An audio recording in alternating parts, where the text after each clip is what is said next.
ดีพ่อแม่พี่น้องทุกคนเนาะทั้งฝั่งลาวฝั่งไทยกับต่างประเทศมื้อนี้เฮาได้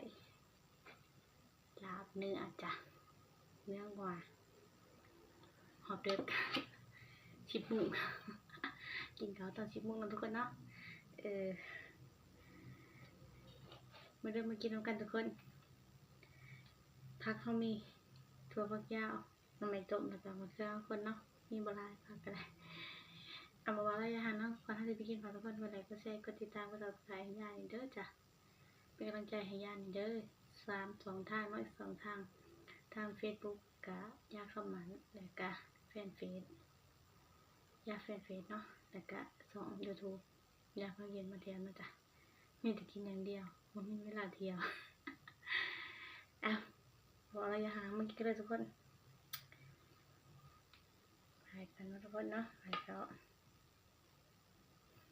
มาเริ่มมากินน้ำกันทุกคนพร้อมเด้อเนาะ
เดี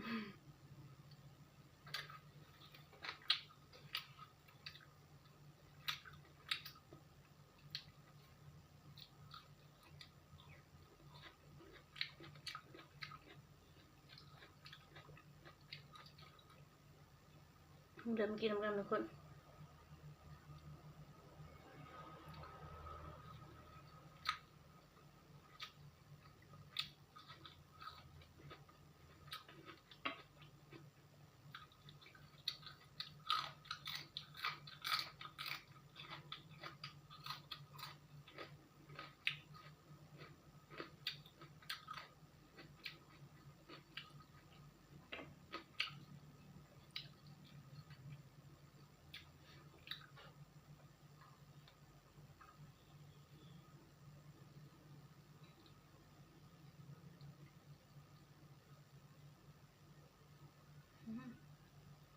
ใช้คันใหญ่ๆเนาะทุกคนนะ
อ่อนบ่ครับ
คนชัวร์งานเบิ่งอีหยังค่ะ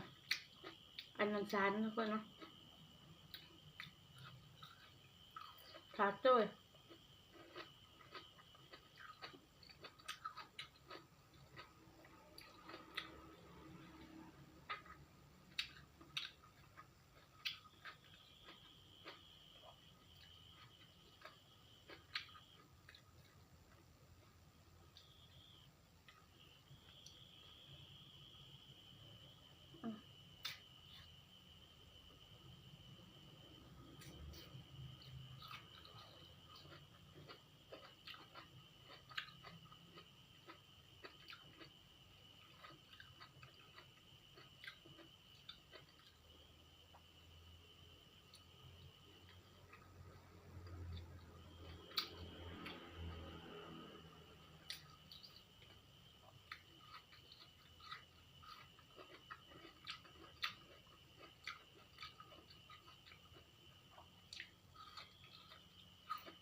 ทุกคน